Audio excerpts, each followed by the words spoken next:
Chapter 2. The Power to Choose Your Path. Careers in Sales. 2.1. What does it take to be in sales? Learning objectives. 1. Discuss the characteristics required to be successful in a career in sales. 2. Understand what you can expect from a career in sales. When Steve Jobs, the CEO of Apple, delivered the commencement address at Stanford University in 2005, he told the story of how he and Steve Wozniak started the now $32 billion company in a garage in 1976. Jobs said, "I was lucky. I found out what I wanted to do early in life." That's from 1. But life at Apple wasn't always so perfect. When he was 30, just 1 year after the launch of the Macintosh, he was fired from the company he founded. Although he was publicly humiliated and frustrated and didn't know what to do next, he realized that he indeed loved what he did. From there, he went on to start Pixar, the company that created Toy Story, the world's first full-length computer-animated feature film. He left the Stanford graduates with some personal words of wisdom to think about as they prepared themselves for their careers. Your work is going to fill a large part of your life, and the only way to be truly satisfied is to do what you believe is great work. And the only way to do great work is to love what you do. If you haven't found it yet, keep looking. Don't settle. As with all matters of the heart, you'll know when you find it.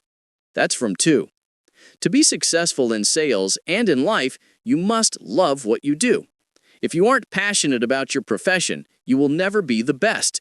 You will always fall short because the people who love it will naturally excel. It seems simple enough. Do what you love. But what if you love many things or don't know if you've found your niche? Don't worry. There are questions you can ask yourself to help you determine whether a career in sales will excite you and make you want to leap out of bed every morning. Are you born to sell? How do you know if sales is your passion, the career of your dreams? The first step is taking this course. You'll have an opportunity to learn about sales and actually put your knowledge to work in real-life situations by role-playing with your classmates. After reading this chapter, you will better understand the profession of selling and what it has to offer. This chapter includes insights about which personal characteristics and talents are best suited to sales, which industries you might work in, and how you can be successful in the profession. Just like being a teacher requires traits such as a love of learning, an ability to communicate, and the talent to make concepts come alive for people, selling calls for certain personal characteristics as well. Some people think that successful salespeople are those who have the gift of gab, but that's not really what makes salespeople effective. Although communication and relationship building are valuable skills, just being able to talk to people is not enough to be successful in sales.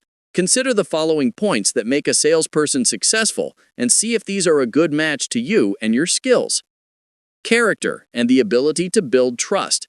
It never goes without saying that character, the combination of your beliefs, tendencies, and actions that you take, is the single defining trait for a salesperson or any business person for that matter.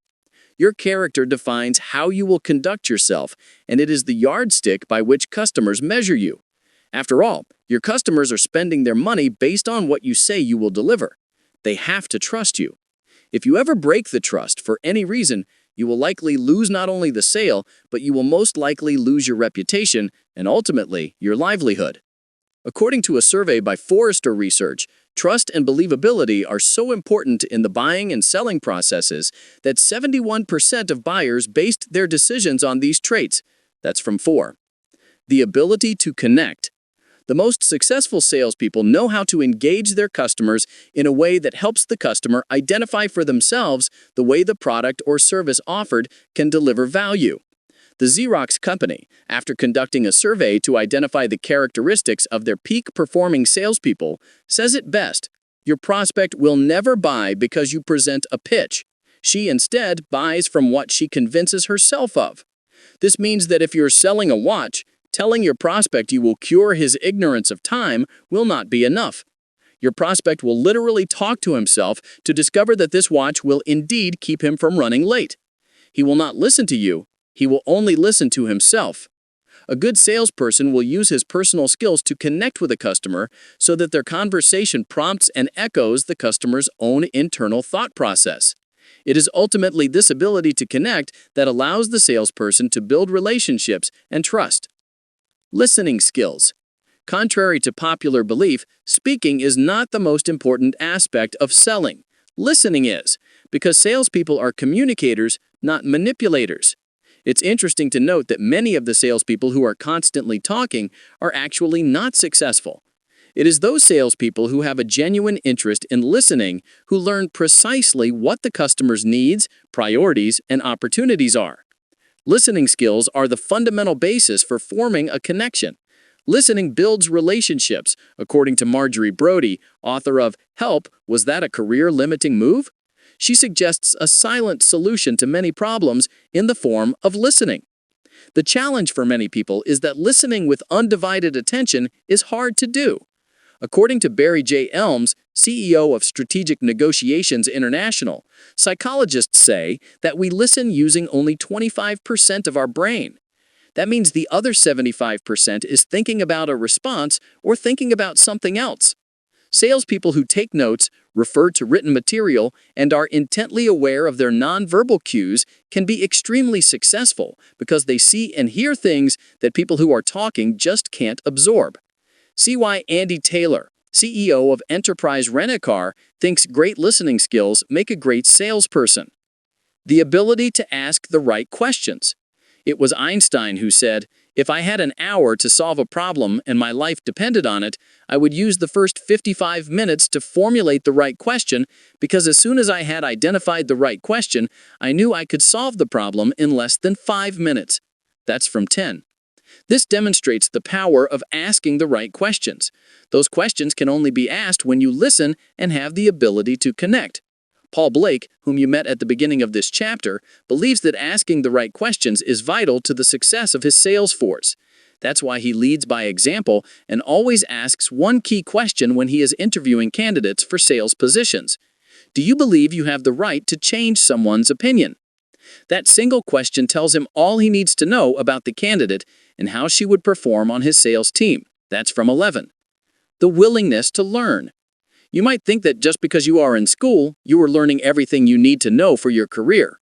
Although you are building a strong foundation, you will continue learning new things every day when you are working. Salespeople must not only have product knowledge and understand the buying and selling process, they must also learn skills that will make them more effective and efficient as salespeople.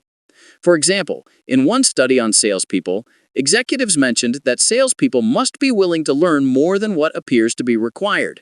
Financial skills, negotiating skills, even speed reading courses were mentioned as additional training needs. It's important to note that besides constantly learning new skills, salespeople have to be students of the business. Skills and abilities are developed and fine-tuned over time, and experience plays a role in the learning process. So it stands to reason that salespeople are not made simply because they have the title.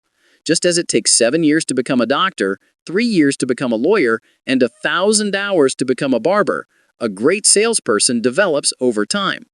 If you're thinking about pursuing a career in sales, keep in mind that like other professions, it takes time, training, and experience to be successful. The drive to succeed. You can't be successful if you don't set goals. Great salespeople set goals for themselves, achieve them, and celebrate those achievements. They visualize what they want and then put together a plan to get it. The drive to succeed is important not only in sales, but in life. Consider Olympic swimmer Michael Phelps. He set out to do something that no one else had ever done: win 8 Olympic gold medals. It's instructive to look at his drive to succeed and what he did to prepare and achieve his goals. While Phelps has had some recent public relations challenges about his behavior out of the pool, it doesn't diminish his hard work, drive to succeed, and accomplishments. Which generation is best at selling? There are now 3 generations in the workforce: baby boomers, born 1946 to 1964, Gen X, 1965 to 1980, and Gen Y, also known as millennials, born after 1980.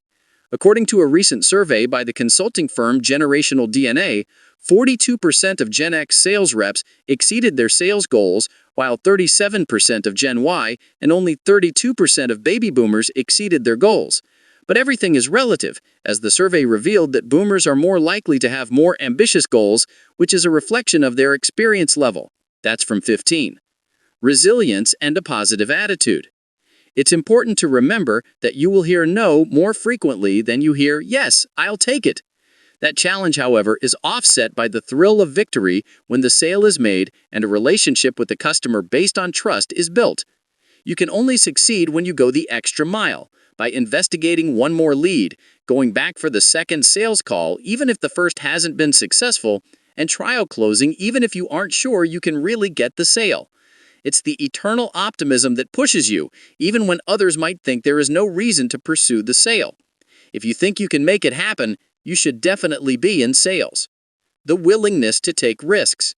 Has anyone ever told you, you won't know until you try? That statement is especially true in sales. You can set yourself apart by taking smart business risks. Think about how you consider taking risks in everyday life and how they pay off. For example, let's say you are from a small town and you chose to go to a college in a big city because you wanted to experience something new. That was a risk. It took you outside your comfort zone. But if you hadn't taken the risk, you would have never known what life in a big city was like. Great salespeople go beyond the norm to explore and test the waters. For example, making phone calls to senior executives that you have never met, networking with people you don't know, or making a presentation to a room full of customers all involve some level of risk.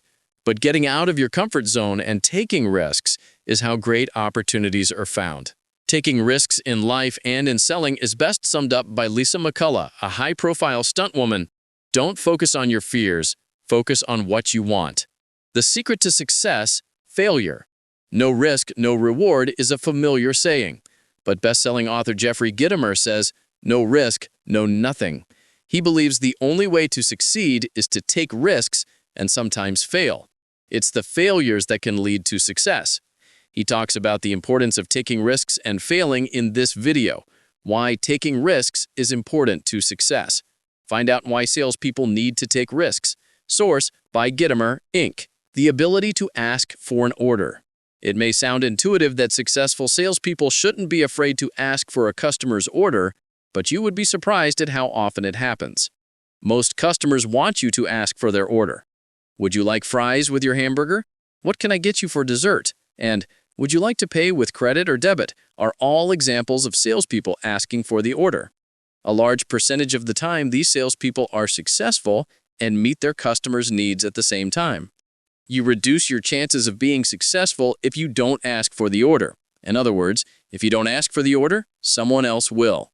See why Fred Francia, founder of Bronco Wine Company and creator of Two Buck Chuck Wine, thinks that asking for the order makes a great salesperson.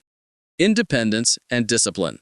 Most sales positions require independence, self-motivation, and discipline. Although these traits may seem contradictory, they are actually complementary. Independence is especially important if you are calling on customers in person. It usually requires travel, either locally by car or by plane, which means that you have to be able to manage your time without being told what to do. In fact, it means that you set your schedule and do what you need to do to meet your sales goals. But having this kind of independence requires discipline. As Michael Yanis, an account manager at ACL Laboratories, put it, I went into sales because of the dynamic environment, competitive aspect, and income potential. I do think there is a shortage of good salespeople. I think this is because it takes a unique blend of skills and a disciplined person. There are many people who can talk well, manage a territory well, or work hard. However, not many can put it all together. Besides having an independent streak, salespeople must be focused and hardworking in the long term, or they will not enjoy consistent success over time. Flexibility. Along with the need for independence comes the importance of flexibility. Just as you're able to set your own schedule, you have to be flexible based on your customers' needs. Most sales positions are not 9-to-5 jobs. That means that you might be working nights or weekends, or you might be traveling out of town during the week, or even long periods of time, especially if you are selling internationally. You have to be available when your customers want to buy. Before you cringe at the prospect of grueling hours and long flights, remember that this kind of schedule may also work to your advantage. You may have some weekdays off, which allow you to enjoy family, sports, or other outings that you might not otherwise have an opportunity to enjoy. Passion. If you're not passionate about what you're selling, how do you expect your customers to believe in you and your product? You have to love what you do, believe in it, and feel passionately about it. Passion encompasses all the traits mentioned above. It's how they all come together. Passion is the element that sets you apart from other salespeople and makes your prospects and customers believe in you and your product or service. See why Selena Cuff, head of Heritage Link Brands, thinks passion is what makes a great salesperson. Bringing it all together. If this seems like a lot of traits, think about the list of traits that might be required to be a doctor, lawyer, or college professor. Every profession requires a lot of those who pursue it. To make it easier, you may want to think about how these traits come together. Mahan Khalsa, founder of Franklin Covey Sales Performance Group and author of Let's Get Real or Let's Not Play, The Demise of Dysfunctional Selling and the Advent of Helping Clients Succeed, sums up the traits of a successful salesperson this way. There are 3 traits that define a successful salesperson: business intelligence, IQ or intelligence quotient, the ability to create rapport and build trust, EQ or emotional intelligence, and a good way to approach and to follow up sales, XQ or executional intelligence, the ability to execute the sale. Want to know what employers look for when hiring a salesperson? Power player, lessons in selling from successful salespeople. It's all about their stuff. Mark Bozzini, CEO of Infinite Spirits, learned a powerful selling lesson early in his career. His job was to sell more bottles of wine than were sold the previous year, which seemed easy enough. But when he called on a wine and spirits retailer, the store owner told him that his products didn't sell and he would rather not have them on his shelves. So much for selling more bottles of wine. An average salesperson might become pushy or even leave and seek a sale elsewhere. But Bozzini, an intuitive and passionate salesman, was determined to make the sale. He spent an hour rearranging the store display and asked the store owner to give it a chance to see if the product sold better. The new display worked, and the store owner became one of Bozzini's best customers. The moral of the story: always remember that the customer doesn't care about your stuff, they care about their stuff. Creating value is the name of the game. The role of a salesperson can be summed up in one sentence: salespeople are value creators. To further describe what this means, think about a recent visit to the Apple Store. If you go to the store at virtually any hour, it is filled with customers. The salespeople are not just those that are pushing a product, hoping that you buy so that they make their sales quota. They are experts who know everything about the products in the store, whether they be MacBooks, iPods, or iPhones. The salespeople engage you in dialogue, listen, and learn about what you're looking for. They ask questions like, do you like to make videos? Do you like to easily access the web from your phone? No techno talk, no slick sales pitches. They just want to know what's important to you so that they can let you try the product that not only fits your basic computing needs, but blows you away. Apple and its sales team know that computers are complicated and can baffle even savvy users. To build trust and confidence with their customers, they developed the Genius Bar, so that Apple users know that they can always talk to an individual and find help with any problem or question they may have. In fact, Apple dedicates a section of their website to the Genius Bar and invites customers to make an appointment online to come to a store to talk to one of the resident geniuses. Talk about creating value. As a result, Apple is able to charge a premium for its product and generate such demand that in some cases people are lined up to buy their products, as was the case for the launch of the iPhone 3GS in June 2009. WIIFM. While a job in sales can be demanding, it can also be very rewarding in many ways. Even in these days of iPods and Pandora, WIIFM is a radio station that everyone listens to. It's not a bad thing to think about what's in it for you. After all, if you are considering investing your career in the selling profession, you should know what's in it for you. What will you be doing?